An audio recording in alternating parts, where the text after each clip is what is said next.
Are you ready?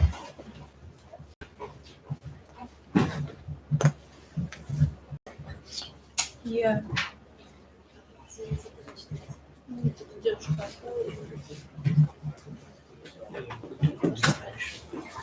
Sorry, it's in the slideshow. It shows. See, this is what is now on the screen. This is what's come. Sorry, look at it. Then you skip.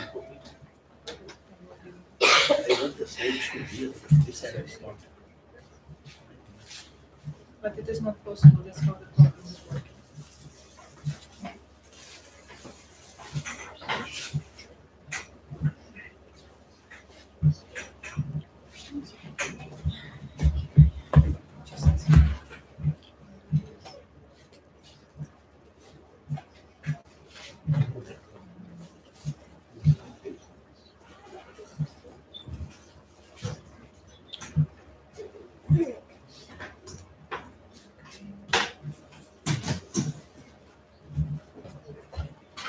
Can you not see it?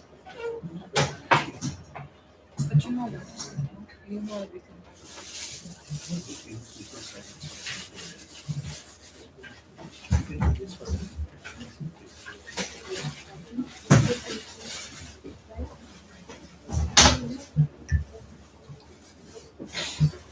Okay, you how you want. If you don't want slides, then not.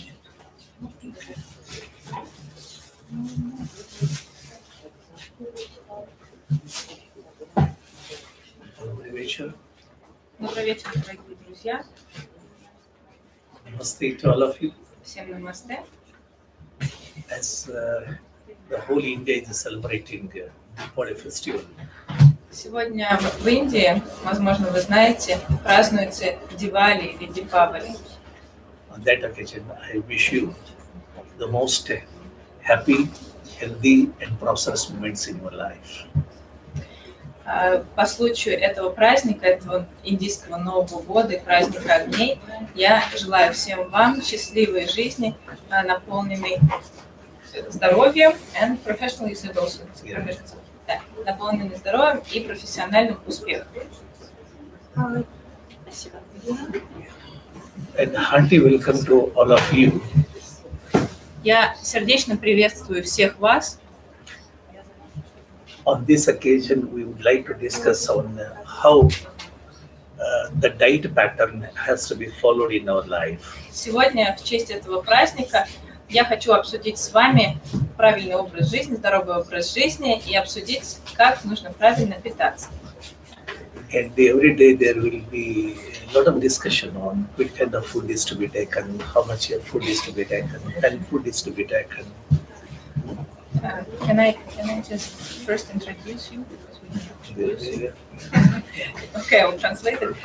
Конечно, сейчас многих волнует очень вопрос, что надо употреблять, как нужно питаться, когда, что есть. Но я попросила профессора остановиться немножко, потому что мы его не представили. Я хотела бы сперва познакомить вас с вашим лектором сегодня. Это профессор Сарашетти. Он является официально уполномоченным председателем Министерства Аюш, это Министерство Аюрведы, йоги и натуропатии, Унани, ситхи и гомеопатии правительства Индии, представительства в России. Профессор также является заслуженным профессором, доктором аюрведических наук, потому что аюрведа является официально принятой и признанной медициной в Индии, и ученым, который провел более 80 исследований, также автором книг и статей. В общем, заслуженный человек. Теперь давайте вернемся к теме питания. Okay, you can continue. So before we start to discuss on diet and everything, can we refresh ourselves for 1 minute? До того, как мы приступим к обсуждению питания и интересующих нас тем, давайте все вместе освежимся и взбодримся. Как вы на это смотрите? Can we? Можем? Because some of you came hurriedly, some of you are reading, some of you are seeing, and to have better concentration and peaceful discussion, so we can have 1 minute refreshment. Потому что кто-то из вас сюда бежал, кто-то ехал, кто-то здесь сидел и спокойно читал. В общем, все чем-то занимались. До того, как мы приступим к изучению предмета, хорошо бы, скажем, взбодриться и взбодрить свой ум, освежить свой ум. Okay. So can you sit straight like Сядьте, this? пожалуйста, прямо, прямой спиной. And until I say to open, don't open your eyes. It's Прикройте closed. глаза и не открывайте, пока я не попрошу вас открыть их. Can you close your eyes? Закройте глаза. Can you close your eyes? Пожалуйста, закройте глаза. Take long breathing and breathe out. Сделайте глубокий вдох и полный выдох. Take long breathing and breathe out. Сделайте глубокий вдох и полный выдох. Concentrate your mind on your breathing. Сконцентрируйтесь на дыхании. Take long breathing and breathe out. Сконцентрируйтесь на дыхании, сделайте глубокий вдох и полный выдох. Concentrate your mind on your breathing. Сконцентрируйтесь на дыхании.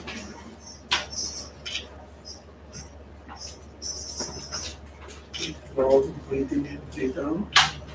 Сделайте глубокий вдох и полный выдох.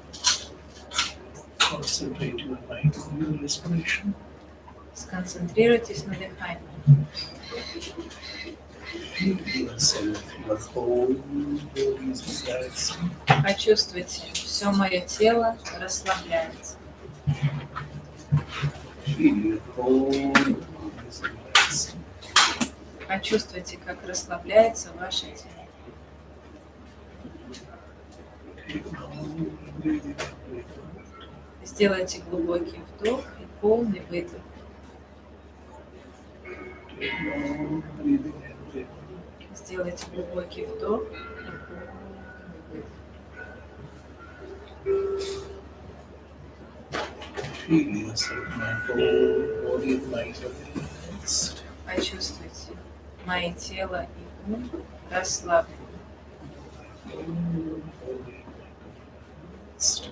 Мое тело и ум расслаблены полностью.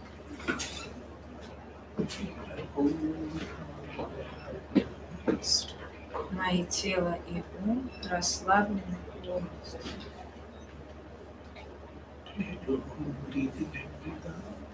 Сделайте глубокий вдох и полный выдох. Сделайте глубокий вдох и полный выдох.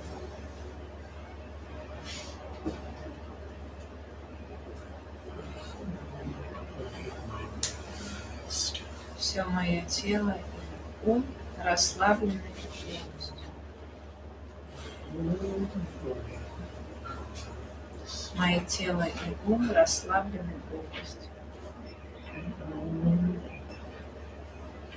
Глубокий вдох и полный.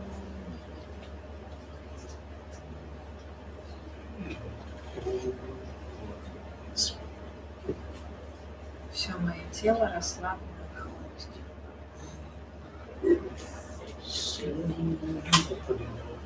Медленно откройте глаза. Медленно откройте глаза. Чувствуете себя свежим и взбодрившимся? How many of you are feeling fresh? Кто из вас чувствует себя свежим и взбодрившимся? Okay. Good, it is 1 minute. Хорошо, всего лишь в течение 1 минутки. So if you do it every day for 2 to 3 minutes, Вы смогли освежиться и взбодриться. Если вы будете выполнять такое простое расслабление каждый день, может быть, 2-3 раза, okay, so you'll be always fresh то after вы that. всегда будете свежими и бодрыми. After 2 hours of your working hours in a profession, when you do any duty, Независимо от того, чем вы занимаетесь профессионально, где вы и как работаете, вы можете каждые 2 часа прерываться, чтобы в течение 1 минутки вот таким образом расслабляться. if you do 1 minute rest like this, so you can work without exertion for 8 to 10 hours. Если вы будете расслабляться так каждые 2 часа, то сможете работать в течение 10 часов, не перенапрягаясь. Now let us come to our discussion on diet. Давайте теперь приступим к обсуждению питания. And there is a quotation. You are what you eat, Есть такое выражение, цитата, скажем. Вы есть то, что вы едите. Всем это известно. And you think in what way you are. Но вы думаете в соответствии с тем, кем являетесь. And you act in what way you think. Вы действуете в соответствии со своими мыслями. So you get in what way you act. Конечно, вы получаете что-то в соответствии с тем, как действуете. It may be positive, it may be negative. Возможно, это что-то положительное, а может и что-то негативное. And it may be happiness or it may be unhappiness. Может быть, это счастье, а может быть и несчастье. Or it may be good or bad. Это может быть что-то плохое или что-то хорошее. So everything is depend on what you eat. Все зависит от того, что вы едите, что вы употребляете в пищу.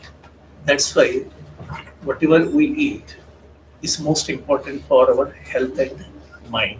Поэтому все, что вы употребляете в пищу, это самое важное как и для физического тела, и для ума.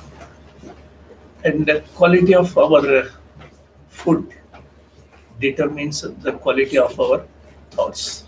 Качество нашей пищи, от качества нашей пищи зависит качество наших мыслей. And the quality of our thinking determines the quality of our life. А качество наших мыслей обуславливает качество нашей жизни. So that's why it's most important to Или lead определяет. quality life. It's most important to pay more attention towards our quality life. Определяет качество нашей жизни, поэтому для того, чтобы жить качественной жизнью, необходимо очень внимательно относиться к тому, что вы употребляете в пищу. And when we talk about healthy life, Когда мы говорим о здоровой жизни, three basic or fundamental things are to be known. необходимо учитывать три основные или фундаментальные вещи. That is sound sleep Это крепкий сон, and the celibacy. целибат, So that is balanced sexual life иначе говоря, сбалансированная сексуальная жизнь and balanced diet. и сбалансированное питание. These three are most important factors to lead quality life. Эти три фактора являются самыми главными для того, чтобы жить качественной жизнью. And whatever we eat or think about any food or diet, so it is just nothing but supplying nutritious to our body at cellular level. Когда мы говорим о питании, мы говорим ни о чем ином, как о снабжении тела необходимыми питательными веществами. And this tolerance of food or tolerance of whatever we take liquids or tolerance of these climatic conditions where we are going to be exposed. So these are all depend on individual person or individual person's constitution. Но толерантность или, скажем, возможность принимать ту или иную пищу или напитки или жить в том или ином климате зависит от индивидуальной конституции каждого. That's said that there will be change in diet pattern for individual person or individual constitution. Поэтому, конечно, в зависимости от отдельно взятого человека, его питание будет обособлено определенным, тоже индивидуальным. То есть питание варьируется от человека к человеку. Because what she likes, I may not like food item. Потому что, может быть, что ей нравится, мне, может быть, не нравится. So environmental factor or climatic condition, because what she likes, I may not sustain. Может быть, тот климат, который нравится ей, мне вообще не подходит. Isn't it? So like that, it varies from one person to another person. Поэтому это зависит от человека к человеку, меняется от человека к человеку. And even intake of food concerned, Что касается употребления пищи, that depend upon individual digestion capacity. это зависит от индивидуальной пищеварительной способности каждого отдельно взятого человека.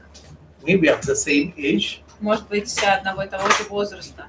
maybe of the same country, Может быть, люди живут в одной и той же стране. maybe of the same climatic condition. Может быть, они находятся в одинаковых климатических условиях. Plus, it varies from one individual to another. It depends upon an individual digestion capacity. Но все равно у них у всех может быть разная пищеварительная способность, и в соответствии с этим подбирается их питание. And unlike other pathies, so especially this Ayush, that is Ayurveda, pays more importance for your mind also. В отличие от других патий, то есть гомеопатия, еще какая-то гомеопатия или других медицинских школ, аюрведа уделяет огромное значение уму. Or is it possible to change the characteristic of mind based on this individual diet pattern? Но можно ли, например, поменять характеристики ума на основе или при помощи индивидуального питания отдельно взятого человека? And this characteristic of mind depend upon the food or diet pattern which you choose yourself. Эти индивидуальные характеристики ума зависят от вашего питания, от тех продуктов, которые вы себе выбираете. There may be around 100 types of food items if you visit here or any restaurant or anybody's house. So many items will be there. Возможно, существует множество различных блюд. Например, вы придете в ресторан, там будет множество разных блюд, или в гости придете, там вам тоже предложат разные блюда. So whatever the items are prepared in the world, having only 6 taste substances. Но какие бы блюда не были приготовлены в любой точке света, все равно они могут быть одного из 6 вкусов. Или сочетание 6 вкусов. It may be sweet dishes. Это может быть сладкие блюда. It may be sour taste Может быть substances. кислые блюда. Or it may be pungent. Спасибо. Может быть это острые блюда. Благодарю. Or it may be astringent. Может быть это вяжущие блюда. Or it may be bitter. Или горькие. Or it may be sour. Или может соленые. So you may prepare hundreds of items. Может быть вы можете приготовить сотни разных блюд. But these are the 6 main taste substances which are predominant in almost all the food items Но which you prepare. существует 6 основных вкусов, которые преобладают во всех блюдах, то есть в том или ином блюде. And whatever the taste substances you are using and preparing the dishes, so those are all around 6 taste substances which are regularly used. И опять же только 6 вкусов регулярно используются в питании, то есть пища может быть одного из 6 вкусов или сочетание этих вкусов. And how many of you know about this Prakriti or Ayurvedic doshas? Кто из вас знаком с аюрведическими теориями пракрити и дош? Oh, good. Most of them. Многие, понятно, здорово. And the thing is that, so whatever the specified biological factors covered there, Vata dosha, Pitta dosha, Kapha dosha, or Vata prakriti, Pitta prakriti, Kapha prakriti, constitutions have been mentioned in Ayurveda. So we are not discussing about those because that itself is around 4 to 8 hours discussion.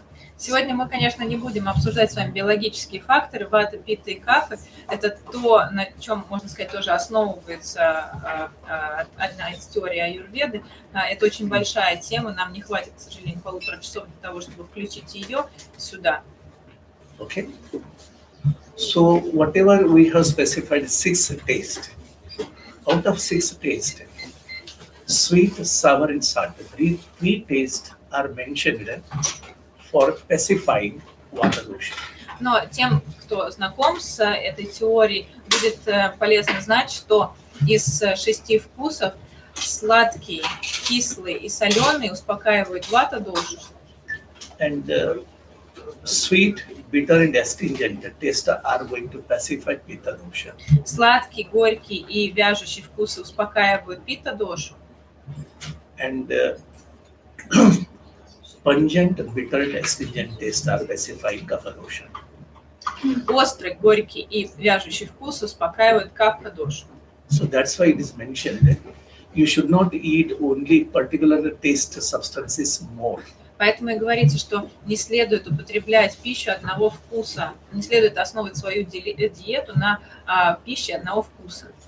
And to maintain this all biological factors balance in your body, so you have to consume all six taste substances one or the other way. Для поддержания баланса биологических факторов в вашем организме необходимо употреблять все 6 вкусов в разных, правда, пропорциях и в том или ином виде.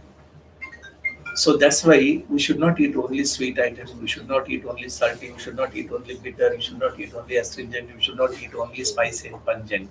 Because so if you eat only one taste substance more, so anything in the world, if you consume only one taste or one substance more, it will be harmful to our body. So it will lead to this biological imbalance in the body.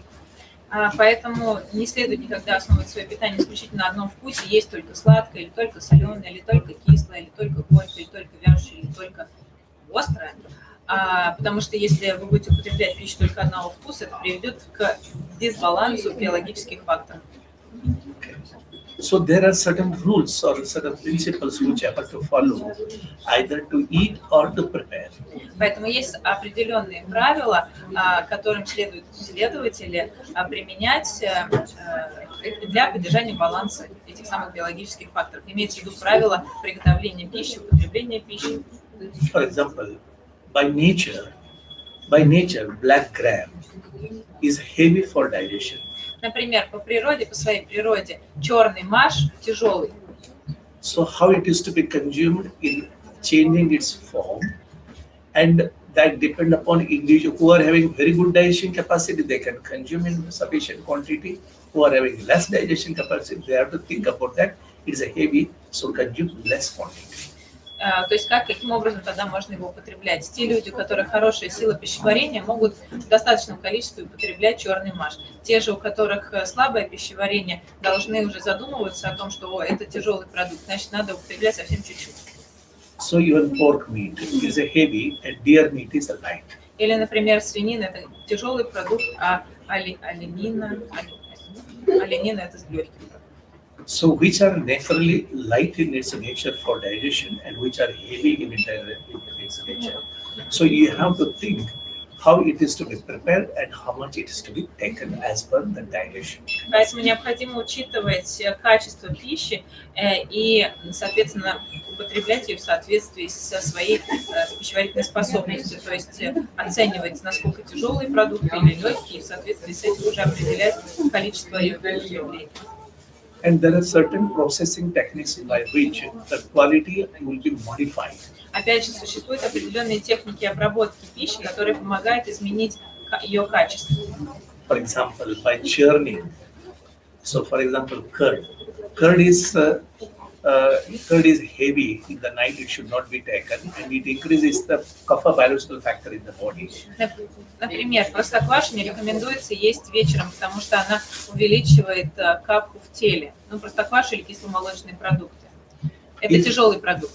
If you add water, 1/4 add water to that and churning process, so it will be reverse in its nature, and it will be very light and it's good, and it never disturb the kapha dosha, biological factor in our body. Но если смешать простоквашу или кисломолочный другой продукт с водой, например, взять одну часть этой простокваши и четверть воды, перемешать хорошенько, то тогда простокваша изменит свои качества и станет легкой, и тогда ее даже можно вечером употреблять. And we have seen many people used to combine many items. So combination of item also would affect on our body. Также я наблюдаю за тем, что люди зачастую смешивают определенные какие-то виды продуктов, поэтому необходимо, почему я это говорю, потому что необходимо учитывать сочетаемость продуктов. Honey and ghee should not be mixed with equal quantity. It can be, if at all it is to be used, it can be used in not in equal quantity. Например, не рекомендуется смешивать в одинаковых количествах мед и топленое масло ги. Если и смешивать их вообще, то тогда в разных пропорциях. And honey and milk, honey and tea, honey and coffees are milks not with hot condition. И никогда не рекомендуется смешивать мед ни с чем горячим. То есть, например, мед и молоко, мед и воду, мед в чай или мед там еще во что-нибудь. В общем, не рекомендуется употреблять мед с чем-то горячим. When it will be warm, you can mix, but in too hot condition, it should not be mixed. Если вода или какая-то жидкость, которую вы хотите, или какая-то субстанция, с которой вы хотите смешать мед, теплая, это нормально, но если горячая, нет, нельзя. And about quantity of food. Что касается количества пищи, So quantity of food consuming is depend upon individual digestion capacity. то опять же количество употребляемой пищи зависит от индивидуальной пищеварительной способности каждого отдельно взятого человека. Because if it is consumed more, it will upset your digestion. Потому что если употреблять слишком много, например, какой-то пищи, то, конечно, это повлияет негативным образом на пищеварение. And even diet and drug produced in different areas. Different areas. You have to think whether it is suitable for me or not. Или, например, если мы думаем о продуктах питания или о лекарственных средствах, которые не являются местными, необходимо понять, насколько они подходят мне, насколько я могу употреблять. Whether it is suitable for me or not, we have to think, then we have to consume. И только после должной оценки употреблять. And time factor concerned. Что касается времени, то время это тоже очень важный фактор, когда мы говорим о питании. See, because of seasonal variation also, the digestion capacity also varies. Со сменой сезонов также меняется и пищеварительная способность. In winter, the naturally digestion capacity will be more. Зимой, например, пищеварительная способность естественным образом увеличивается. So in that sufficient quantity may be consumed, Поэтому зимой можно употреблять пищу в достаточном количестве. which helps for your maintaining good health. И это будет помогать вам поддерживать должное здоровье. So time concerned, consumption of curd or yogurt in the night is not normally. Также к фактору времени относится и употребление пищи в определенное время дня, например, или суток. То есть вечером никогда не рекомендуется употреблять кисломолочные продукты или, например, простоквашу. So avoid at night. Не рекомендуется вечером или ночью. Then when we want to have this frequency of food intake, Также, когда мы говорим об употреблении пищи, необходимо учитывать фактор частоты ее потребления. and we have seen people used to eat always. Есть люди, которые постоянно едят, нон-стоп. So once you eat or once you take any food, so unless it is digested and you get good appetite, you should not eat in between. Но не нужно есть, пока не была переварена пища, которую вы съели до этого. Okay? So whatever we have specified, it is applicable to each and every individual for your beneficial, for your health and your mental peace. То, что мы сейчас обсудили, подходит каждому человеку, независимо от его, скажем, сложения или места пребывания. И следование этим правилам помогут каждому оставаться здоровым и умиротворенным и счастливым. So what is good for following certain things in our these regular food habits? Также мы сейчас обсудим, опять же, те правила питания, которым рекомендуется следовать каждому.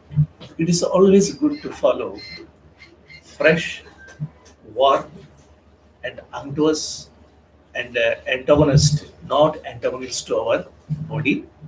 Всем и каждому всегда рекомендуется употреблять свежеприготовленную пищу, теплую, которая не является неподходящей для нашего тела.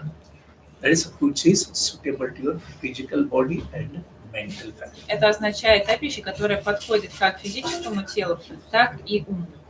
Если у вас какие-то вопросы появляются, вы их записываете, а потом будете. And after digestion of the previous meal, unless you get a good digestion capacity or unless you get good amount of appetite, you should not take food. Также никогда не рекомендуется употреблять пищу до того, как не была переварена ранее употребленная, что-то ранее съеденное. Какой срок между перевариванием, испражнением и употреблением? Все индивидуально. Вот из приблизительно. Пока поел, We'll discuss. Я вот говорю, вы записывайте, вот мы тоже мы обсудим. Then tasty, always which is tasty for you, you have to eat. That which is tasty for I should not consume. Which is tasty for me, I have to consume. Вам необходимо всегда, всем и каждому необходимо употреблять то, что вам нравится по вкусу, то, что вам кажется, что есть вкусно. То есть, например, если ей кажется, что что-то вкусно, а мне не нравится, мне не нужно это есть. Because if you consume your own taste food, which you like it, so automatically your digestion further the juice will be secreted properly and proper digestion will be there. Потому что если вы будете употреблять то, что вам именно нравится, то тогда будет вырабатываться, пищеварительные соки будут вырабатываться должным образом, и, соответственно, будет должное пищеварение, должный метаболизм. Okay, which satisfies you, then automatically there will be very good nutrient to your body, and it improves the senses, and it increases your strength, and it improves your complexion of your body. Такая пища, которая нравится вам по вкусу, будет переварена быстро, быстро напитает ваше тело необходимыми нутриентами, улучшит состояние органов чувств, придаст силы и улучшит цвет лица. And at proper quantity. That is a proper quantity in the sense not disturbing your digestion, not disturbing your physical activities, not disturbing your mental activities. Всем рекомендуется потреблять пищу в должном количестве. То есть должное количество – это то количество, которое не мешает балансу ваших ДОЖ, ваших биологических факторов, которое быстро и легко переваривается и полезно для здоровья. And you are asking the quantity, how much we have to consume. So we should not consume totally, we should not fill our stomach. Итак, вы спрашивали про, например, пищу, про промежуток, скажем, да, между перевариванием пищи. Но я хочу сказать, что сколько нужно есть. Есть нужно не набивая желудок до отказа, а необходимо употреблять пищу так, чтобы она заполняла желудок на треть. Как понять, что... If you think that your stomach is there, you have to take it three parts. Представьте свой желудок, разделите его на 3 части. One part we fill with solid food. Итак, одну часть надо заполнить твердой пищей или плотной пищей. And second part with liquids. Вторую часть жидкостью. And third part you have to leave it for a moment for digestion. А третью часть оставить пустой для того, чтобы было должное движение пищи и должное перемалывание, соответственно, пищеварение и дальнейший процесс. Okay. Ну, как понять? Ты пошел испражнился, значит, переварил.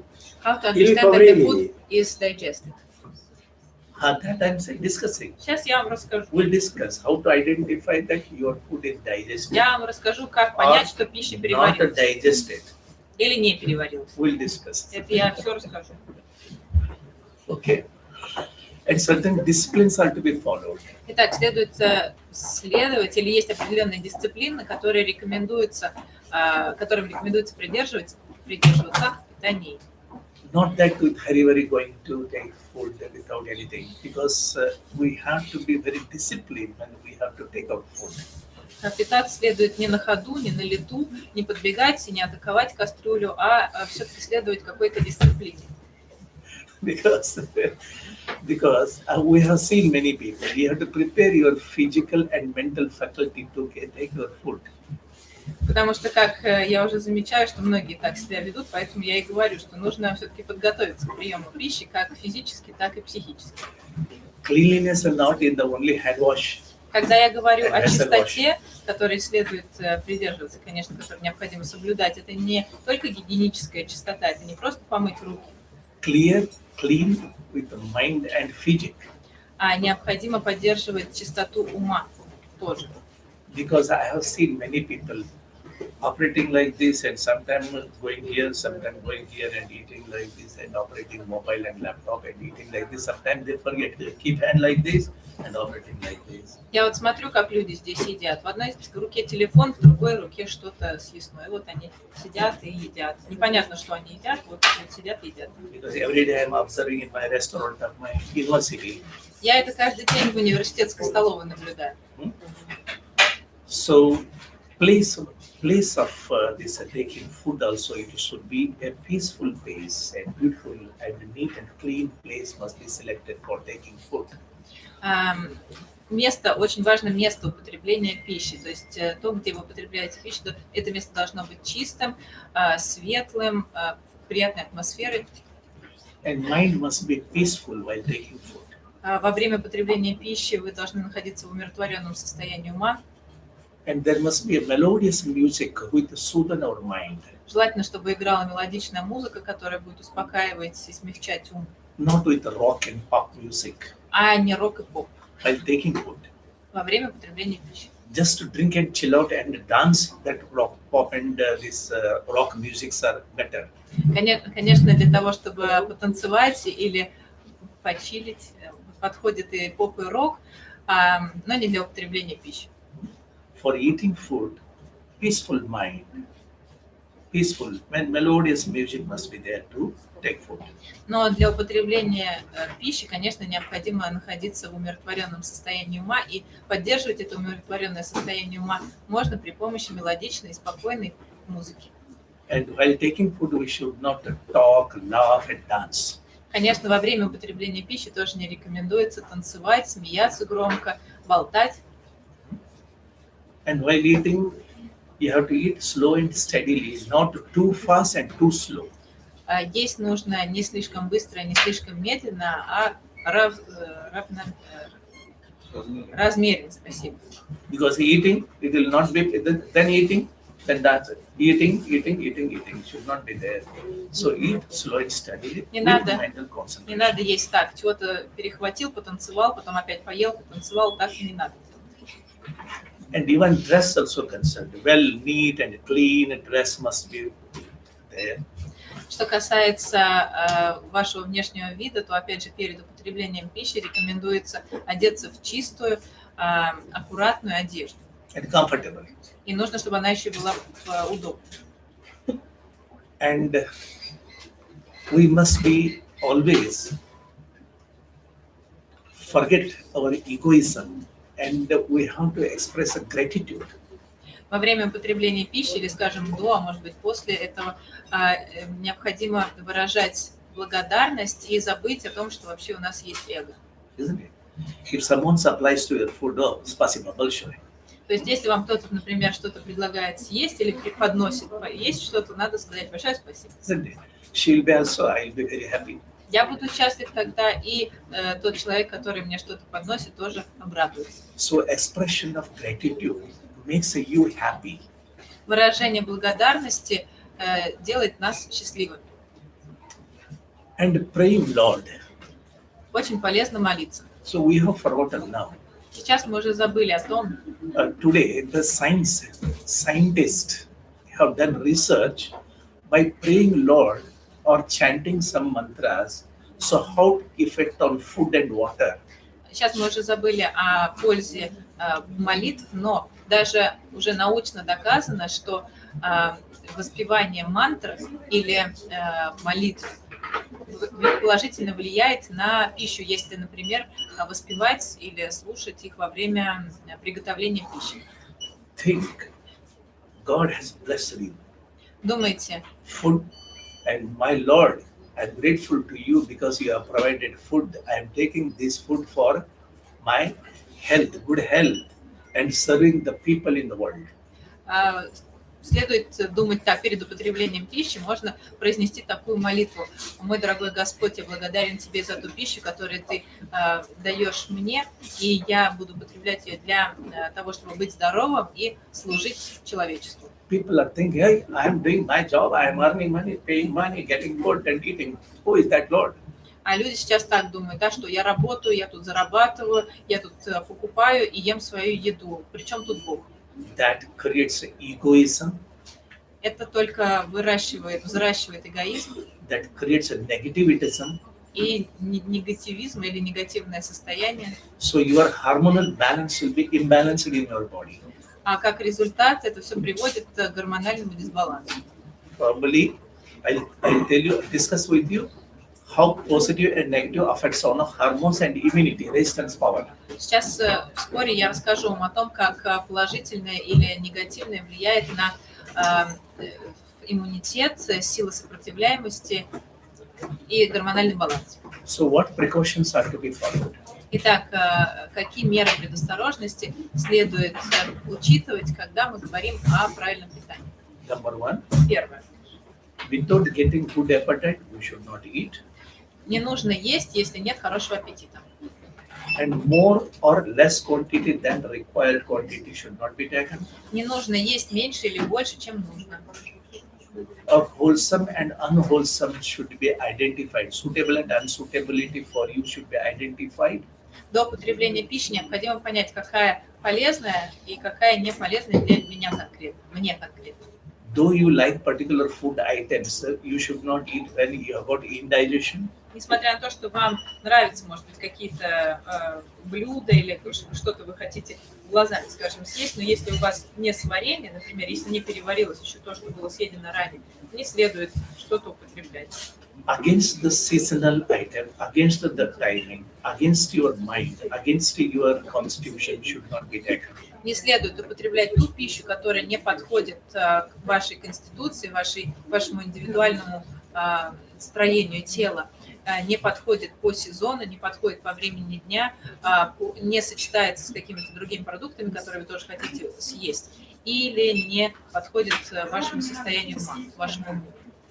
And too late than your expected time should not be taken. Также не рекомендуется употреблять пищу позже, чем нужно по времени. And 3 hours before exercise and 1 hour after exercise, food is to be avoided. За 3 часа до выполнения каких-то физических упражнений и через час после тоже не рекомендуется употреблять, то есть в течение часа после. And you have to increase gradually your quantity of food as per your appetite and digestion capacity. Количество употребляемой пищи рекомендуется увеличивать в зависимости от аппетита и пищеварительной способности. And when and how many times you have to take food. Когда и сколько раз рекомендуется употреблять пищу? So you can have 2 meals, morning and evening, 2 times. Можно есть дважды в день, например, утром и вечером. Or who are getting more appetite, they can have minimum a gap of 8 hours. Если же у человека больше аппетит, то можно хотя бы 8 часов выдерживать между приемами пищи. Or who are getting frequently appetite. Если у человека появляется аппетит чаще, And when you are getting good appetite, you can eat. или когда у вас просто появляется хороший аппетит, тоже можно есть. As per the one quotation, Но есть одна поговорка: who take one time food, he will become sage. тот, кто ест один раз в день, это святой или йог. And who takes 2 times, he will be enjoying the world. Тот, кто ест дважды в день, это боги или тот, кто наслаждается. And who are taking 3 times, he will become a diseased person, ill. Тот, кто ест 3 раза в день, это роги или больной. And who are taking 4 times, Тот, кто ест 4 раза в день, they need not live in the world with good health and they will never be healthy. это уже, скажем, летальный случай. То есть Because always they suffer. они всегда страдают, им уже не нужно жить в этом мире. Okay. Then how much one has to take? One can take the quantity of food. Итак, сколько необходимо употреблять пищи? See, this is a clear. Half of your stomach you can eat solid food. Половина желудка следует наполнять плотной пищей. And 1/4 of this liquid is to be consumed. Четверть жидкостью. And 1/4 must be kept empty for movement. И четверть оставлять пустой для того, чтобы осуществлялось должным образом движение пищи в желудке, перистальтика, не перистальтика, а пищеварение. And we should not eat up to this. Конечно, никогда не следует наедаться до отвала, So you never be comfortable. потому что тогда вы никогда не будете испытывать And it will чувство cause комфорта, digestion problem. и это будет влечь за собой несварение и другие пищеварительные проблемы. So unnecessary inviting naturally diseases. Поэтому таким образом вы просто не будете приглашать заболевания в свое тело, когда это совершенно не нужно. And which type of combination is to be avoided? Какие сочетания продуктов не рекомендуются никогда? Hot water mixing with honey. Как вы уже помните, мы говорили, никогда не рекомендуется смешивать мед с горячей водой. And honey and ghee in equal quantity. Мед, топленое масло и в одинаковых пропорциях тоже никогда не рекомендуется смешивать. Sour fruits with milk. Кислые фрукты с молоком тоже не рекомендуются. Нельзя. And milk and burden, Молоко с черным машем тоже нельзя. milk with horse bran, Или молоко с лошадиным горохом тоже нельзя. milk with pomegranate, Молоко нельзя смешивать из граната. milk with jackfruit and lemon, И также нельзя смешивать с джекфрутом и лимоном. milk with radish. Нельзя смешивать молоко с редиской. So these combinations are to be avoided for your good health. И с зелеными листовыми овощами эти комбинации не стоит никогда употреблять, эти сочетания продуктов, чтобы не болеть. And milk with fish, Также нельзя или не рекомендуется употреблять молоко с рыбой. milk with mixing curd, Смешивать молоко с простоквашей тоже не рекомендуется. milk and salt. Молоко с солью тоже не надо. And the curd should not be heated. Не рекомендуется подогревать простоквашу. And one precaution is to be followed. That is excess you consume of this black pepper or pepper. Также есть один еще пункт, который следует учитывать, это то, что никогда не рекомендуется употреблять в чрезмерном количестве пикули, это длинный перец, Even salt. обычную соль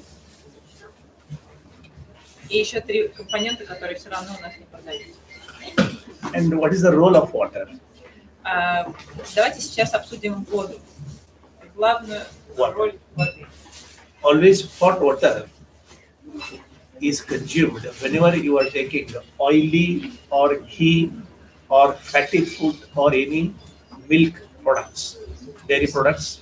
So Всегда- better to consume hot water. Всегда рекомендуется употреблять горячую воду после употребления тяжелых продуктов, таких как, например, жареное жирное, молочные продукты. Yeah. For your question, Тяжелые. А теперь перейдем к вашему вопросу. your question.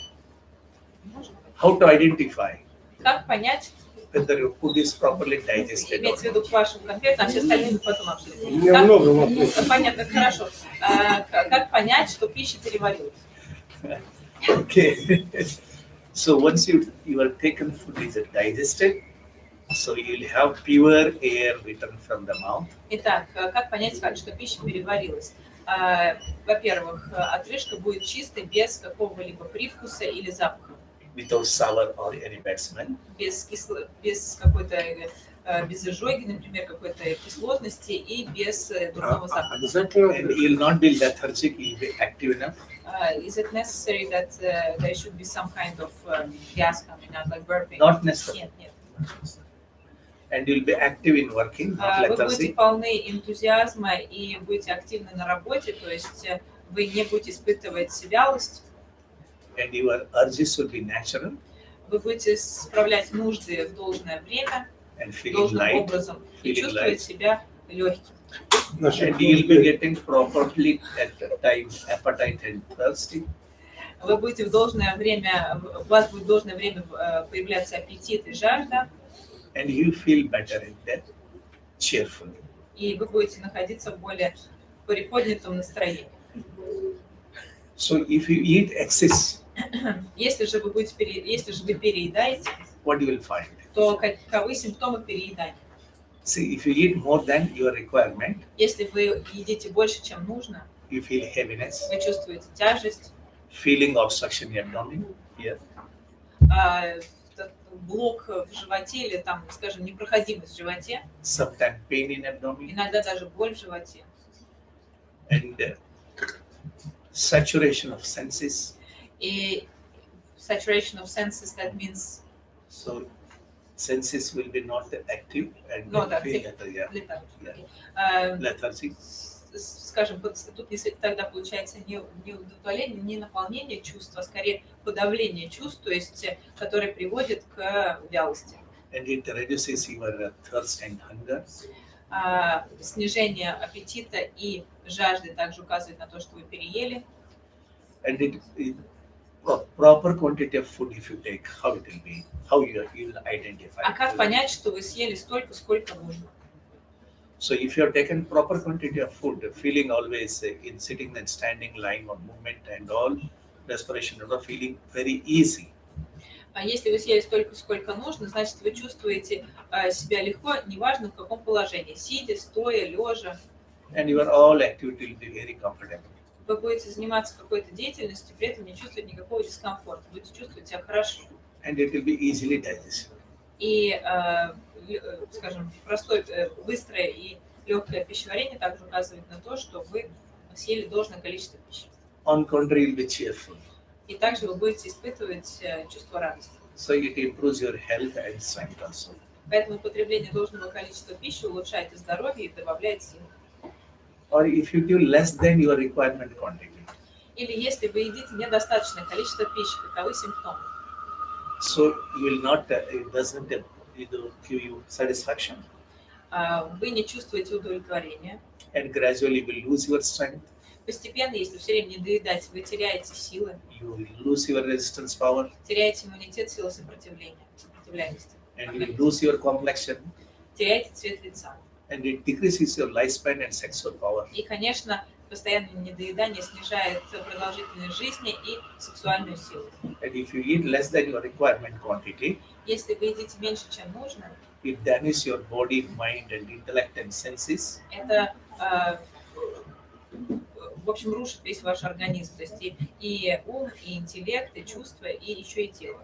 And that leads to the disease manifestation. Конечно, это все приводит к возникновению заболеваний, к развитию заболеваний. So what is the importance of understanding diet? Что важно понимать, когда мы говорим о питании? So initially I said tolerance concern, tolerance of food, tolerance of drinks, tolerance of environments. Как в самом начале я говорил, что возможность употреблять ту или иную пищу, то есть или толерантность, или возможность употреблять ту или иную пищу, напитки и находиться в том или ином, в той или иной среде, That depend on individual type of constitution. зависит от каждого индивидуально. So that if you know your individual constitution, Поэтому, если вы знаете вашу индивидуальную конституцию, so you can choose appropriate food, appropriate drinks, appropriate this environment. вы можете подобрать себе должные пищу, напитки и среду обитания, или, скажем, просто должным образом создать атмосферу в своем доме.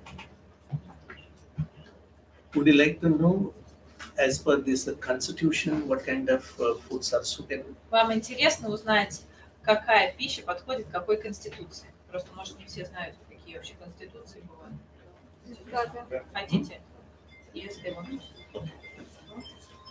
So because once you know your constitution, Просто когда вы знаете свою конституцию, and we are conducting training program or seminar, how to identify your own constitution. кстати говоря, у нас как раз есть тренинги, семинары по тому, как определить свою конституцию. Сегодня у нас даже проходил такой семинар. Вот у нас даже студент после семинара сегодня пришел. Очень довольный студент. And we are training how this particular constitution people has to take diet. Итак, мы рассказываем о том, как определить свою конституцию и как подбирать пищу в соответствии со своей конституцией. And even we are planning to demonstrate the food item, how you have to plan your diet for a particular constitution. Помимо всего прочего, мы сейчас так рассказываем, у нас проходит, и даже не рассказали где, в Российском государственном университете Дружбы народов, в РУД. У нас есть Институт восточной медицины, в котором есть кафедра аюрведы. На этой кафедре проходят различные курсы и различные семинары. Сегодня у нас проходил семинар, и вчера тоже. А вообще у нас скоро будет курс в ноябре по аюрведической диетологии, где не только вы узнаете все теории и подробно разбираете и конституции, и доши, и так далее, но также еще 2 дня готовите. То есть учитесь готовить правильную пищу, которая подходит для вашей конституции. To understand simple Но thing. для того, чтобы понять простые вещи, So some of you said that we know about кто-то из вас dosha, уже prakriti and all. сказал, что знаком с основами аюрведы и с тем, что такое вата, пита, кафа. We'll declare this, how to identify your own prakriti yourself. Поэтому я расскажу, как определить. Are you going to tell now how to assess prakriti? Not now. We are going to declare the training program for how to assess your prakriti yourself, constitution. Мы проведем еще один семинар по тому, как определить конституцию. Okay. Прокрыть. So during that time, you will be able to know your own Тогда constitution. вы сможете понять, как оценить свою собственную конституцию. Now let us know in general. А сейчас давайте просто в общем For узнаем. example, Например,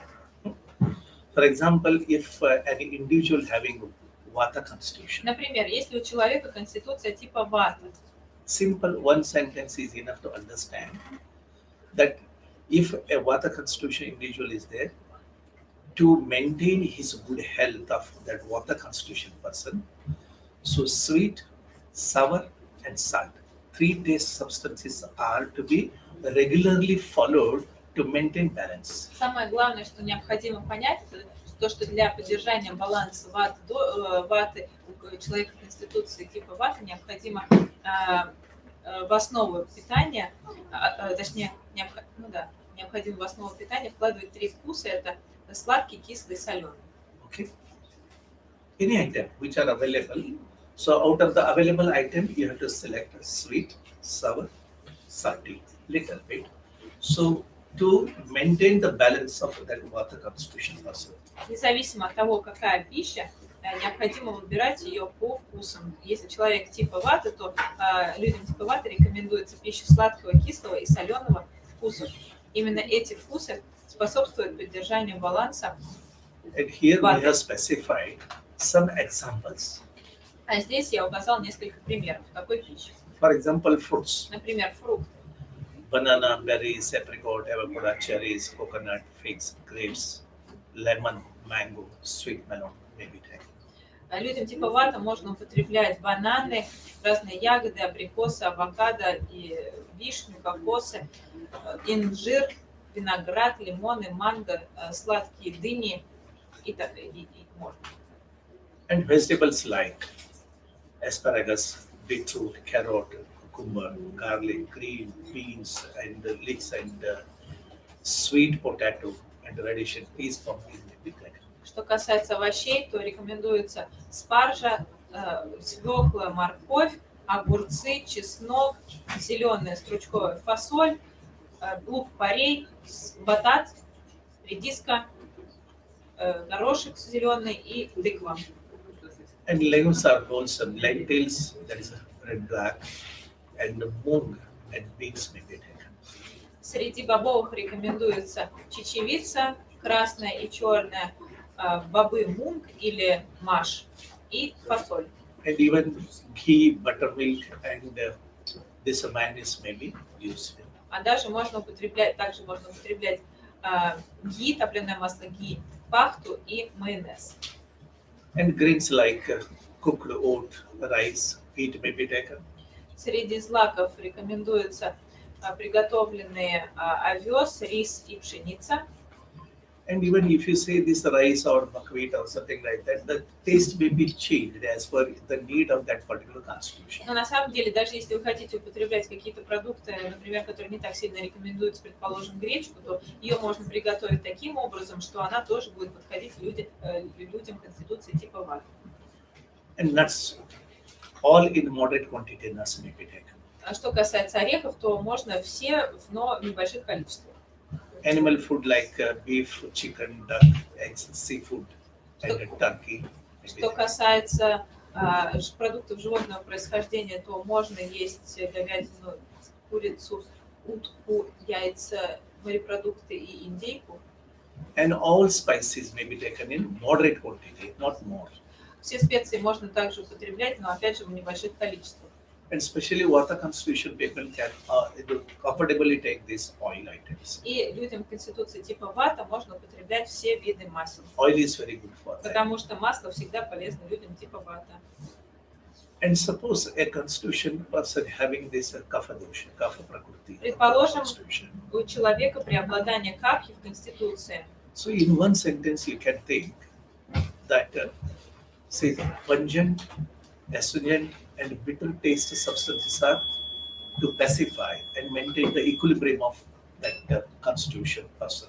Опять же, если мы думаем о людях типа капы, то единственное, что необходимо всегда учитывать, это то, что им рекомендуются вкусы горький, вяжущий и острый. Yeah, these taste substances or these taste of fruits, vegetables, whatever you prepare dishes also, these taste substances are to be preferred. Людям типа капы всегда рекомендуется предпочитать продукты питания этих вкусов. Острого, горького и Fruits like вяжущего. this astringent fruits such as apples, berries, and cherries, and fig, dry peaches, and prunes, and raisins, and pears may be used. Им полезны вяжущие фрукты, например, яблоки, ягоды, вишня, сушеный инжир, персики, чернослив, изюм и груши. Or vegetables like asparagus and cabbage and this eggplant and turnip and garlic may be used in moderate quantity. Овощи, спаржа, капуста, баклажан, репа или брюква и чеснок, грибы, картошка, редиска, шпинат, брокколи и свекла в небольших количествах. And all kinds of legumes may be used in Можно this есть любые constitution. бобовые и любые чечевицы. And buttermilk and goat milk and cow's milk are preferable for Среди this молочных constitution. продуктов рекомендуется, опять же, пахта. И если говорить о молоке, то лучше козье, чем коровье, но коровье тоже можно. And chicken, eggs and rabbit Среди, and shrimps may be taken. среди продуктов животного происхождения курица, яйца, крольчатина и креветки можно употреблять. And grains like barley, corn, and wheat and millets, oats. Среди злаков рекомендуется ячка, как это еще, перловка, кукуруза, пшеница, пшено, And honey may be consumed. All the kind of beans, honey may be consumed. овес и раги у нас все равно нет. And then nuts must be avoided. Or if it is interested, so very little quantity nuts may be taken who are having this kind of constitution. Среди сладких продуктов или подсластителей, скажем, рекомендуется мед, а из орехов не рекомендуется употреблять орехи в принципе, но можно в небольших количествах. So all kinds of spices may be used. Зато можно все специи. And oils concerned, better to avoid more oil, but little quantity of almond and corn and sunflower and sesame and mustard sunflower oil may be used. Что касается масел, не рекомендуется употреблять большое количество масел. И вообще, в принципе, масла не очень рекомендуется, но в небольших количествах можно миндальное, кукурузное, подсолнечное и мастердосы есть? Мастердосы есть? Yeah. И горчичное. So oil may be used less in kapha constitution people. То есть Oil людям- may be used more in vata constitution. Людям типа капа не рекомендуется употреблять большое количество масел, а людям типа вата наоборот рекомендуется. And the person who are having this pitta constitution, А людям типа пита and those people must concentrate on this sweet, bitter, and astringent taste substances food. рекомендуется употреблять пищу горького, вяжущего и сладкого вкусов. And whatever items are prepared, the concentrate on specially to maintain the balance in our biological factors, these taste substances like sweet and astringent and bitter taste. Независимо от того, какую пищу вы употребляете, рекомендуется, чтобы она была одного из этих трех вкусов или сочетания этих трех. So these foods like apple, berries, apricot, coconut, mango, pears and raisins and fruits and watermelon and pomegranates may be used, which are not sour. Можно употреблять те фрукты, которые сладкие, то есть сладкие яблоки, сладкие ягоды, сладкий абрикос, кокос, манго, груши, изюм, чернослив, арбуз и гранат. And vegetables may be used, but whatever the vegetables are recommended here, but always target this taste substances which are prepared. It may be converted into that particular taste with adding something or modifying it in a different form. Независимо от того, какие мы сейчас будем овощи пересказывать, вам необходимо просто концентрироваться на том, чтобы овощи были одного из этих трех вкусов: сладкий, горький или вяжущий. То есть это спаржа, свекла, морковь, листовые овощи, салат, грибы, лук, картошка, тыква, sprouted mung beans or something, ростки, брокколи, артишоки и цукини. And legumes like all kind of legumes may be used. Любые бобовые тоже можно, кроме Except чечевицы. lentils. Чечевица не рекомендуется. And dairy food like buttermilk and butter without salt and cheese, milk, ghee Из may be молочных used. продуктов рекомендуется, опять же, бахта, несоленое масло, сыр, молоко и ги. And animal food, if you are favorable for this animal food concern, chicken, egg, fish, rabbit, and shrimp and turkeys may be taken. But here, less spicy. Здесь среди продуктов животного происхождения можно употреблять курицу, яйца, рыбу, крольчатину, креветки и спасибо, индейку, но не очень пряную, не очень острую. And the nuts like coconut may be taken. Среди орехов можно кокос. And these grains like barley, rice, wheat, and rice may be taken. But you have to think always, the taste which are specified may be converted. This your rice, it may be taken in every constitution person, but it may be changed as per this additional thing. Whatever you are going to add, whatever how you are going to modify, that depend on the particular taste recommended for particular constitution. Что касается злаков, то рекомендуется перловка, рис, пшеница и раги, но, опять же, если вы хотите съесть что-то еще, то можно изменить вкус так, чтобы он стал подходящим человеку конституции типа пита. Это касается, в принципе, любых практических продуктов. Сейчас, секундочку. То есть, например, рис подходит практически всем. И единственное, важно только учитывать принцип приготовления и то, с чем вы его употребляете. What about buckwheat? Question. Buckwheat may be taken. Можно. Гречку можно. See, buckwheat may be, rice may be taken, or this whatever we have specified may be taken. But as per the constitution, we have recommended. If it is Vata constitution, sweet, sour, salty. If it is Kapha constitution, astringent, bitter, and this pungent. And if it is Pitta constitution, astringent, bitter, and sweet. So it can be converted into that taste substance and it can be taken. Да, можно, в принципе, как я уже и говорила, что угодно. Главное, учитывайте вкусы. То есть вы знаете, что людям типа пита рекомендуется горький, вяжущий, сладкий, людям типа вата сладкий, соленый, кислый, людям типа кафа горький, вяжущий и острый. Поэтому в соответствии с этим необходимо готовить те или иные продукты или подбирать себе те или иные продукты.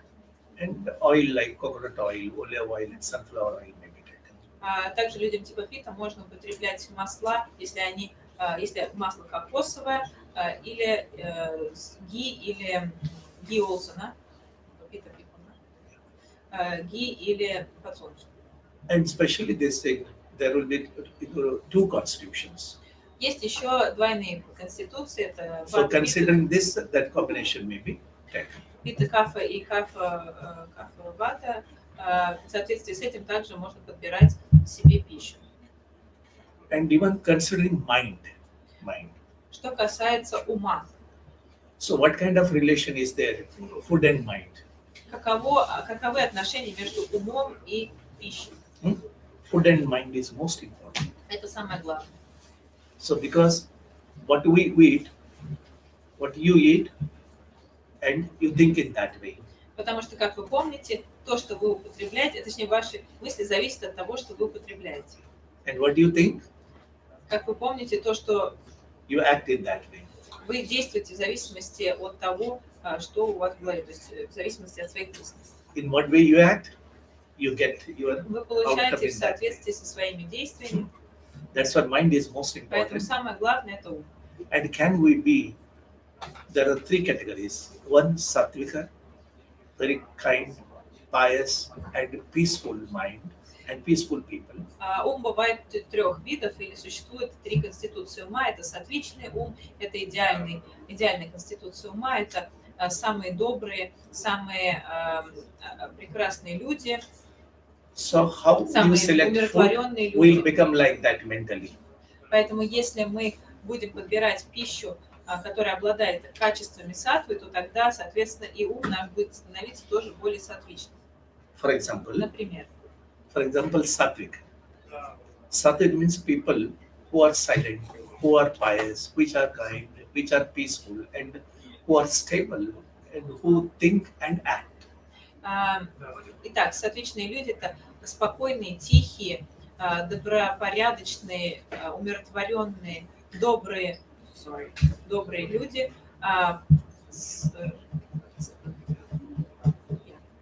Okay, what kind of food makes us like this? Итак, какая пища может сделать нас таким?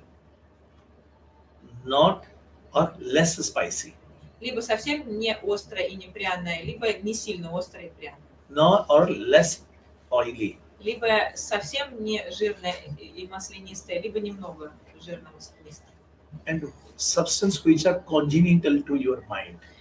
Также та пища, которая подходит вашему уму, в принципе, которая доставляет ему радость, тоже может взрастить в вас саттву. And with sattvika people, with prayer, with melodious music, if you take food of this kind, so you become sattvic. Если вы будете употреблять такую пищу и слушать молитвы или возносить молитву, а также слушать мелодичную музыку, а также употреблять пищу с хорошими людьми, приятными и сатвичными людьми, тогда вы тоже подниметесь до саттвы.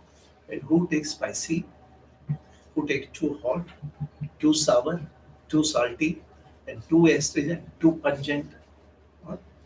So those substances will excite the mind and they will be like a rajas.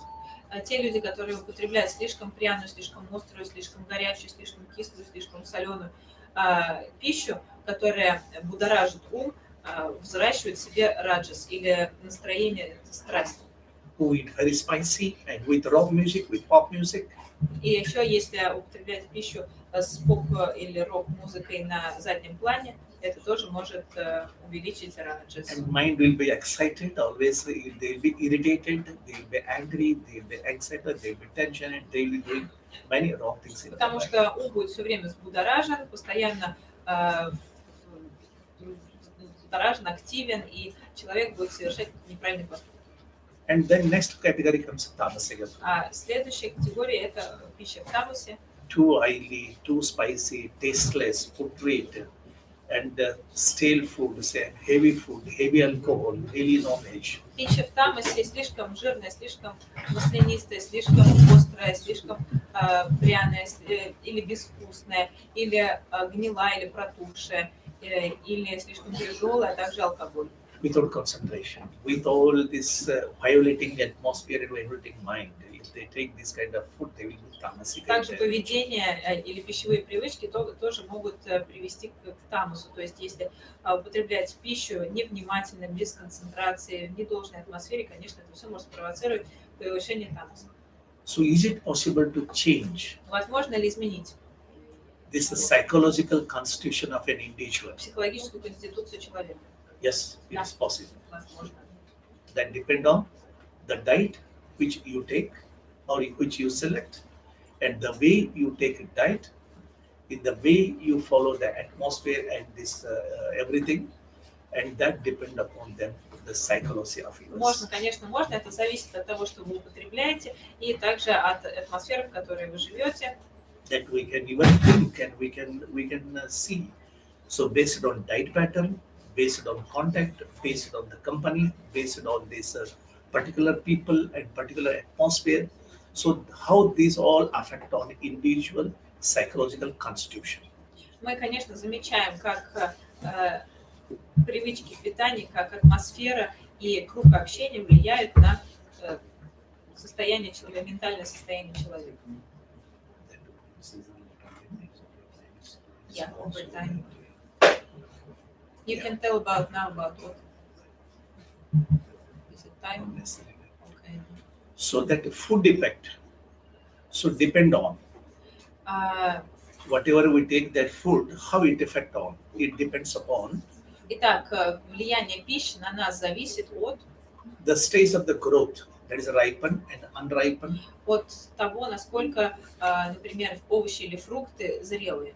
And part of the plant which you are going to select. Также в зависимости от части растения, которые вы употребляете. Whether it's a new substance is used for diet or old substance are used. Новое ли или, скажем, ну, не то, что старое, а то, что, например, не нового урожая, а предыдущего урожая пищи.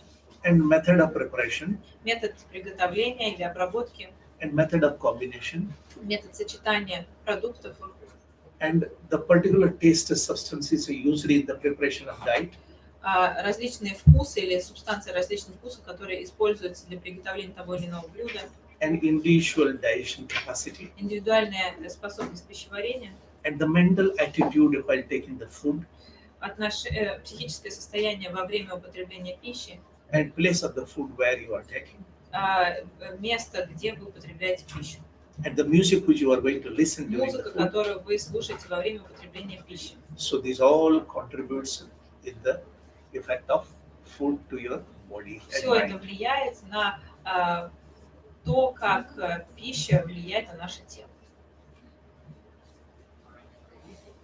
So in the end, how to decide and how to plan our diet pattern. Итак, в заключение я хотела бы рассказать, как следует планировать свое питание. Number one, based on your constitution, Конечно же, необходимо планировать питание в зависимости от своей индивидуальной конституции. based on this particular predominant biological factor, Затем зависит от определенного количественного соотношения дош в данный момент, то есть биологических факторов в данный момент. and based on your digestion capacity, Важный фактор – это ваша пищеварительная способность. and based on your compatibility and suitability to your body and mind. Важно то, подходят ли выбранные вами продукты вашему телу и уму. And based on proper quantity, how much is required for you. You should not be too, you should not be less, you should not be... So proper quantity of food. Порядок питания зависит также от количества и не слишком мало, не слишком много. And proper time. Должное время необходимо также. And seasonal food. Питание должно быть по сезонам. And which is wholesome to your body and your mind. Полезным вашему уму и телу. And based on this six taste food substances. Включать в себя все 6 вкусов. And suitable to your body and mind. Опять же, снова должна подходить вашему телу и уму. After taking into account of this all, И после того, как вы приняли все это во внимание, your food items are to be planned in your diet pattern. можно тогда уже составлять свой план питания. Yeah. Maybe we'll go to that pattern because then we can prepare it because we don't have much time left. Yeah. Maybe 10 minutes and we have still questions. Then we'll do questions, then 10 minutes. And one item will be demonstrated how Сегодня this мы вам buttermilk is prepared. продемонстрируем, как приготовить пахту в домашних условиях. So if you know about this buttermilk, you can have this, all disease can be at your kitchen.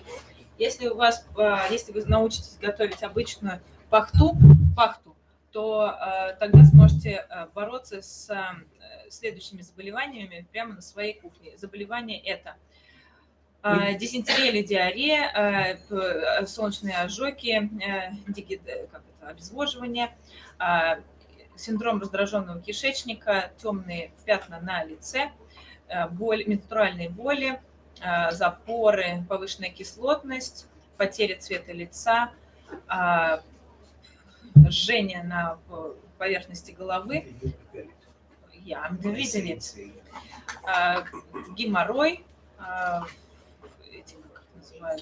язвы, спасибо большое, язвы, а также шпоры,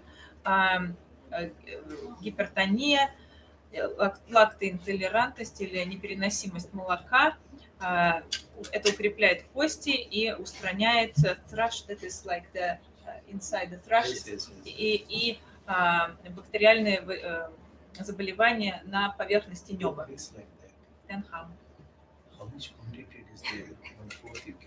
Yeah, but it will not be enough. No, it will be just different type of buttermilk, no? Because there are different types. No, we can milk with half. You can. So You should give but then how will we give to all the people to try? Will be not enough. Yeah, you won't repeat it. Take it yourself.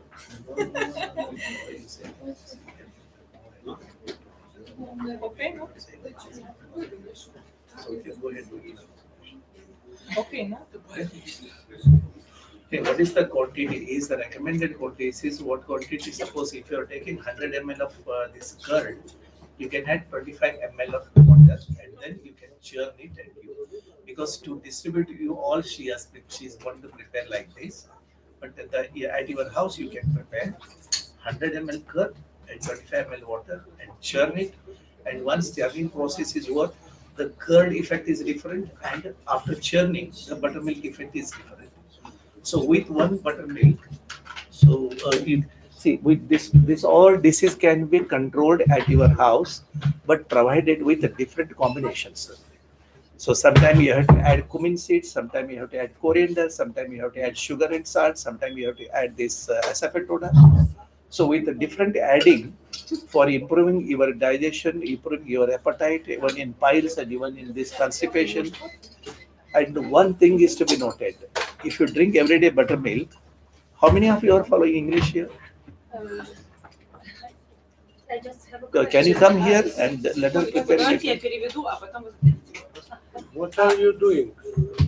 Да, я, собственно, и хочу перевести, что обычно пахту готовят, такую пахту, может, есть разные виды приготовления пахты, в любом случае это смешивание воды и простокваши, которое меняет качество простокваши или свойства простокваши, или, например, сметаны или какого-то плотного йогурта типа мацони. И обычно пропорция такова: одна часть простокваши, четверть части воды. Вы смешиваете и в таком виде применяете. Здесь у нас больше людей, поэтому для того, чтобы дать более-менее всем попробовать, мы немножко больше воды добавим. Но это будет другой тип, сейчас ничего не слышите просто. Это будет другой тип пахты, который также применяется. Это другая пропорция, примерно 1 к 1. Это просто другой тип пахты, который применяется в других случаях.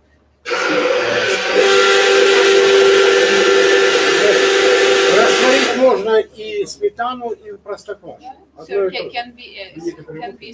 can sour cream be also used for that? Yes. Можно. Paper can be.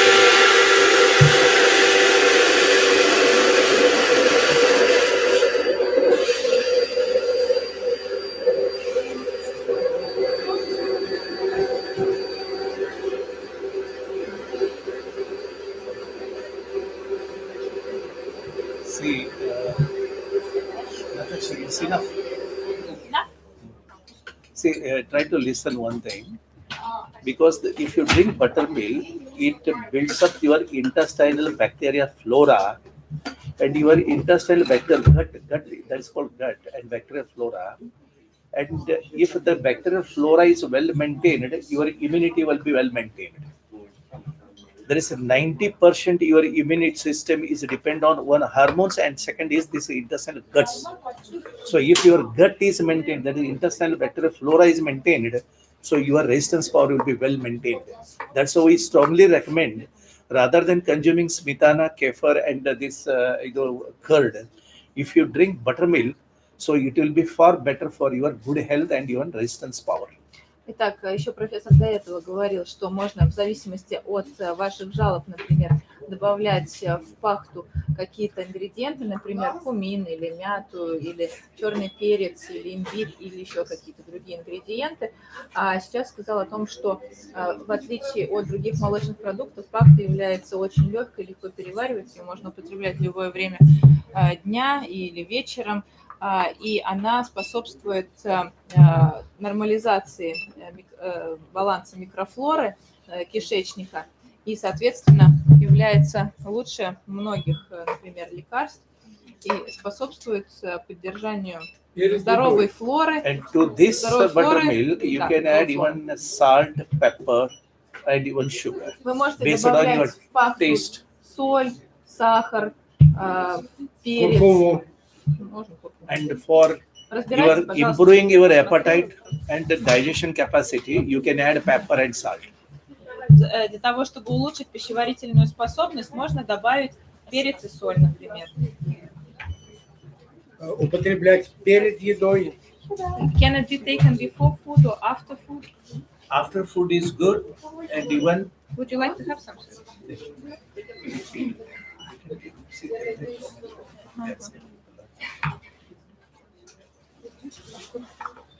А что вы еще раз смешали? Это просто простокваша и вода. Почему все-таки нужно разводить водой? Это уменьшает жирность, с чем это связано? Why do we need to mix it with water? Because mix 1/4 quantity Ну, if вот you у меня mix еще 4 water, стаканчика осталось. churning можете process is required. Знающие. Churning process is required, and it will be liquefied and concentration will be minimized, and the quality of curd will be changed into buttermilk quality. So this, if you take curd, it increases kapha biological factor in the body. So if you take buttermilk, it will not increase. So balance will be maintained. So all the three doshic balance will be maintained if you take this buttermilk, but based on individual constitution, pitta, vata, kapha, no? So you can mix according to this taste what I have specified. Все-таки как В зависимости от... Почему мы смешиваем с водой? Потому что это способствует преобразованию продукта из простокваши в пахту. Потому что пахта является более жидким, более легким продуктом, нежели, например, простокваша. И в зависимости от вашей конституции, от того, преобладает ли у вас пита, вата или капха, вам необходимо, соответственно, добавлять какие-то определенные ингредиенты в пахту и, соответственно, тоже разбавлять ее четвертью, половиной или равным количеством воды.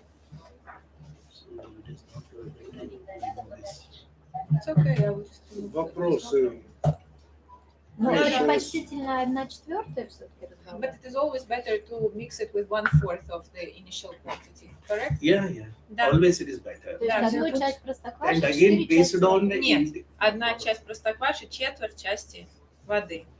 То есть вот столько воды. even you can detoxify your body if you take a glass of buttermilk in the morning, afternoon, and the evening and night, 3 times or 4 times continuously for 3 days. So you're going to detoxify your body. Вы даже можете пройти такой детокс тела, устроить себе чистку тела просто на пахте. То есть утром, днем и вечером употреблять только пахту и больше ничего. В течение 3 дней больше ничего. Only on buttermilk. Да. But in the morning on the empty stomach, we don't need to have a breakfast, but just drink Many the... who want to detoxify for 3 days or 2 days like this, they can consume only buttermilk and live on only buttermilk. So your whole body will be detoxified. Но считайте, это монодиета просто, да, или моноочищение А организма. воду при этом For можно regular use, употреблять? you can consume after food, Can water be taken along with buttermilk? Like, not along with. Sorry, No. wait. В течение дня. No. It means during the day, during this detoxification, during the day, besides buttermilk, can water be taken? Yeah, if you Может. get thirsty, Если жажда появляется, конечно. natural thirsty, if you get it, you have to Если у drink вас liquid. появляется You can drink any естественно liquid. Но если жажда, голодание, конечно, воду-то нужно постоянно пить. if you are fasting, you have to take water. Если только эту пахту. Okay? Можно отличие детского питания и сколько раз детям питаться в день? Есть ли отличие? И можно ли молоко детям с хлебом? What is there any specific kids diet? Is there any specific, are there any specifications for kids diet? During that period. Yeah, for children. How should children be? Children's. Да, So children also can take this buttermilk after food. Not about buttermilk in general, diet in general, not buttermilk. In No, general. based on the constitution, we can plan the diet for even children also. В зависимости от конституции. то есть, а количество раз в день? But how many times a day? Children's. Да. So whenever they demand. Когда хотят. Unless Часто хотят. And if they frequently demand. see, you have to decide when they get a good appetite, they will demand, I'm hungry, please give me food. Когда у них появляется хороший аппетит, они просят, дайте поесть, пожалуйста. Because children will get the consume little quantity and get more appetite. Перекусы им можно, да? То есть? Can they also snack? Yeah. Можно. Это, наверное, означает, что надо... But for children, you have Да? to plan proper Можно. diet conditions based on this 6 taste. Because always consuming 6 taste is better for everybody's health. not particularly sweet only, only pungent, only astringent, only sour, only salty, not like that. So always one or the other way in a day, better to have this all the 6 taste food. Важно очень включать также в питание ребенка все 6 вкусов. Главное, чтобы в течение дня ребенок получал все 6 вкусов. Не обязательно, может, за один прием пищи, но хотя бы чтобы в течение дня он точно получал все 6 вкусов. Yes. Авокадо, оно какой конституции нужно, не нужно? What kind of constitution is avocado recommended for? See, if it is, see, even you can mix with that and you can consume in, it doesn't make much difference if you consume once or twice, even doesn't matter, even in Vata Prakriti or Pitta Prakriti or Kapha Prakriti. But the thing is that the combination should be there. If it is Vata Prakriti and Pitta, you can make it, mix it with a sweet item and then it can be consumed. And if it is Kapha, then you can mix with some of this pungent, either this like even either this pepper and little bit salt, it can be consumed. В зависимости от конституции просто необходимо упорядочить употребление авокадо. Например, если мы говорим о питье и вате, то можно как так, ну, или с чем-то сладким, например. Если мы говорим о капхе, то тогда с перцем, например, или с чем-то с острым. Yes. В небольших количествах. Yes. Скажите, пожалуйста, вопрос по поводу вкусов понятно, а если в аюрведе также соотношение белков, жиров, углеводов, что должно быть в течение дня, или такого нет? Okay, I got that Shadrasa theory, but what about protein, fat, and carbohydrate? Is it also mentioned in Ayurveda? It is indirectly mentioned. Не напрямую, косвенно. Not directly protein, carbohydrate, Не то, fat. что вот там написано, вот столько белков, столько протеинов, столько жиров. Right? See, protein, and hard-working people and working people, protein and carbohydrate and totally 100% treatment, 35%, 25%, 15%. So that also percent varies from one individual to another person, whether it consume protein or fat or carbohydrate. Когда мы говорим о вот, как это называется, БЖУ или что там?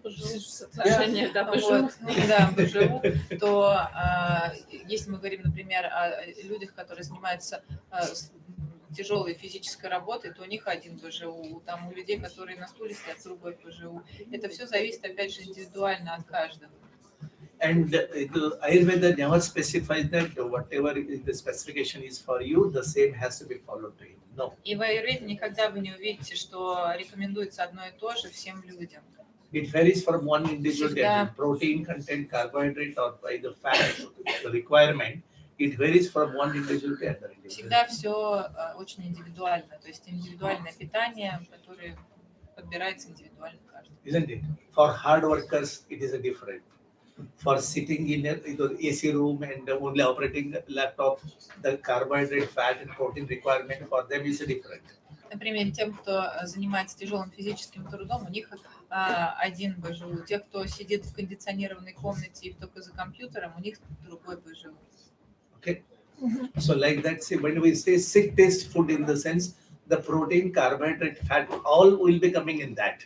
Поэтому, когда мы говорим о 6 вкусах, то в них включены и протеины, и жиры, и белки, и углеводы. Okay. Yes. То есть запивать, я так поняла, можно, да, еду водой? Потому что многие говорят, что не рекомендуется, что через час после еды пить нужно. It is quite common in modern science that it is not advisable to take water together with food or after food. What does Ayurveda say? Ayurveda clearly says, В Ayurvede четко сказано. in the middle of the food, if you take, it is very good for health. Полезно для здоровья, если воду полезно пить, для здоровья полезно пить воду в середине приема пищи. Okay, number one. Это первое. And number two, after food, you should not take cold water. Второе. Никогда не рекомендуется пить холодную воду после приема пищи. If you take oily food, or if you take any either fatty food, or if you take any kind of this milk product, so once you take it, always it is recommended that you have to take hot water or this Если water. вы съели что-то жирное, жареное, копченое, соленое, тяжелое, то рекомендуется забить, соленое исключите, рекомендуется запить это горячей водой. Because for you it is not a new thing, because almost all Russians are drinking this herbal tea or water, either hot water, drinking always with the food or after food, no problem. Но для вас, конечно, это не какая-то новинка, потому что я смотрю, что все русские так или иначе все равно пьют чай или горячую воду вместе с едой или запивают пищу горячей водой или чаем. But start to drink buttermilk. Но начните пить пахту.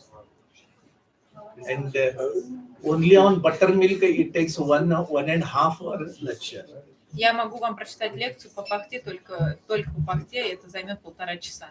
In one sentence, I say that if you drink buttermilk, your appetite, your digestion capacity, your intestinal movement and bacterial flora, and your immunity will be well maintained only with buttermilk. Но я могу сказать просто в одном предложении то, что ваше здоровье, бактериальная флора кишечника, иммунитет, а также гормональный баланс, иммунитет можно поддержать, исправить, улучшить при помощи только одной единственной фактора. And the gut, there is a word gut. If you go and refer anywhere, if your proper gut is well maintained, that is a bacterial flora is well maintained, automatically your resistance power will be well maintained. И есть такое понятие, как кишечная флора. Если вы будете поддерживать просто свою кишечную флору в балансе, то это будет способствовать укреплению вашего иммунитета и способствовать должному иммунитету. You can consume even diarrhea, dysentery, even constipation, piles, fistula, or fissure, or even this indigestion. So buttermilk takes care of this all. При несварении, диарее, дизентерии, анальных трещинах, геморрое, фистулах и различных других заболеваниях можно употреблять пахту, и это поможет справиться с состоянием или с заболеванием. А если у кого-то аллергия на молочку? What if there is allergy to lactose? Very good question. Очень хороший вопрос. Хорошо. Who are having milk allergy, the lactic acid which contains it is less in this buttermilk. Buttermilk is better. Who are not consuming milk, they can take buttermilk. На самом деле, тем, кто страдает аллергией на лактозу, можно употреблять пахту, потому что в ней практически нет молочной кислоты, на которой обычно и формируется аллергия. Who are having nausea, who are having allergy, thinks that it's not good, milk is not good, they have, if they consume buttermilk is far better. Если, например, у кого-то тошнит или у кого-то аллергия на молоко, у кого-то тошнит от молока или от лактозы, или у кого-то на нее аллергия, все равно ему можно употреблять пахту. Okay. Понятно? Any more questions? Yes.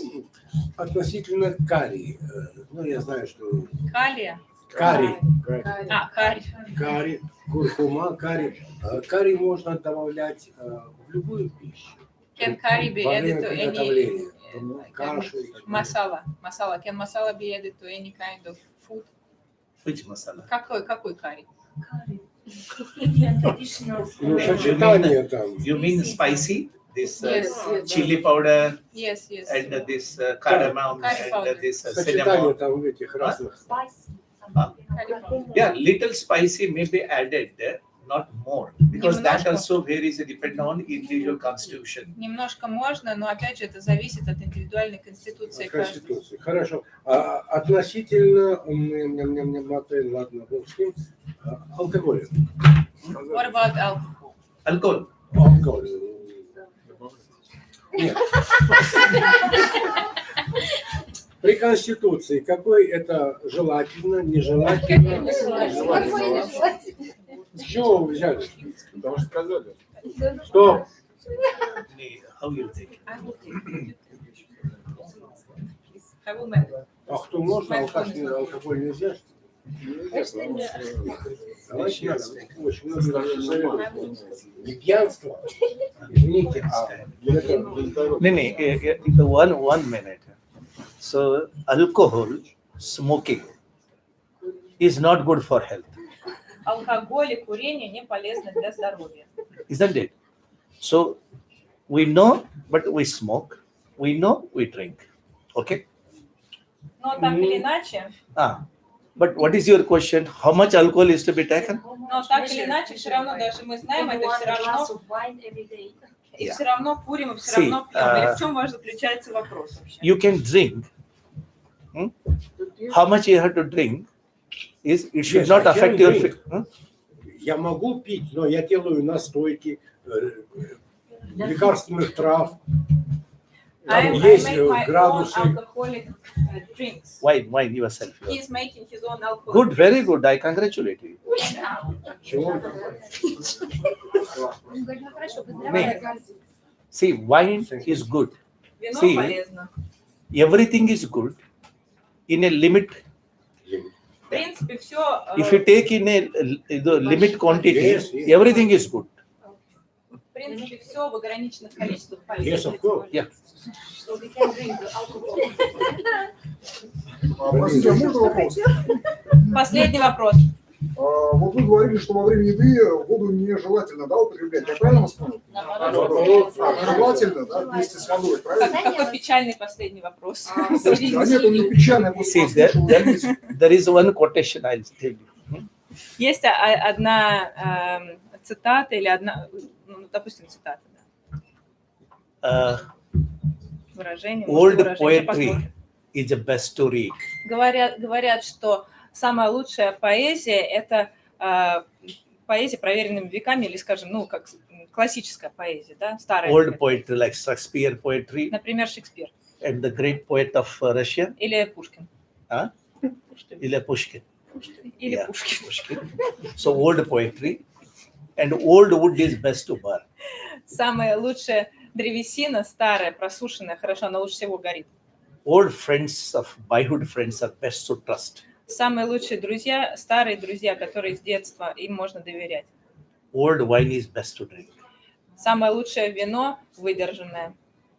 And old and richest culture and the traditional systems are to be followed for good health and mental peace. А самые древние традиционные медицинские системы или традиционные школы, скажем, мысли являются лучшими школами для того, чтобы следовать их наставлениям, чтобы поддерживать свое здоровье и благополучие. Your question, how much you have to drink? Ваш вопрос, сколько пить? Нет, я не спрашиваю. Нет. Что можно, нет, в зависимости от Конституции. Кому это... Стоп, не лежит. Yes. See, depend on this even. Pitta constitution people should not take more alcohol in quantity and with more percentage of alcohol. Иначе говоря, отвечая на ваш вопрос, даже если вы его не задавали, людям типа Пита не рекомендуется употреблять много алкоголя Okay? и большого градуса. And people who want to take that much Да, quantity, спасибо. Я не which will not affect your physical behavior and mental behavior. That's for anybody, that means. Anyway. Вообще, если говорить обо всех, то не стоит употреблять алкоголь так, чтобы это действовало как-то негативно на ваше физическое состояние или состояние вашего ума. Little question относительно голодания. Я вот 20 дней мог на воде быть там, ну это было давно, сейчас. Вот. Как это сказывается или для каких конституций это больше полезно, больше не полезно? В двух словах. Just in 2 words, can you say 2 words about fasting? And that Very fasting good question. Очень хороший. Okay. Is there time for us? No, of course we don't have time. They already told us that we don't have time. Fasting is very good, mentioned in almost all religion. Fasting and plus prayer is the best from simple rhinitis to broken limbs. Пост или голодание плюс молитвы регулярно помогает срастить даже сломанные кости. And fasting, it will contribute a lot for our immunity and detoxification process. Также голодание или пост помогают нам укрепить иммунитет и очистить организм от токсинов. Because auto recycling process will be improved with whatever the degeneration takes place in the body, no? For refreshing regeneration, fasting contributes a lot. And that's why in every religion, everybody follows fasting. потому что запускается процесс аутофагии или процесс омоложения клеток и восстановления организма. Регенерация, восстановление, омоложение. And fasting is very good for health. И в любом случае голодание и пост очень полезны для And здоровья. how much you have to fast, that also varies from one individual to another. А вот сколько нужно голодать, это уже зависит индивидуально от каждого. Not that she is fasting morning to evening without anything, water and food. I can also. No. Это не значит, что если она вот тут постится постоянно с утра до вечера, ничего не пьет и не ест, я так тоже могу делать. Нет. It varies from individual to individual. Это, конечно, Based все on your tolerance, зависит physical от tolerance индивидуально от and каждого. mental tolerance. Это зависит от вашего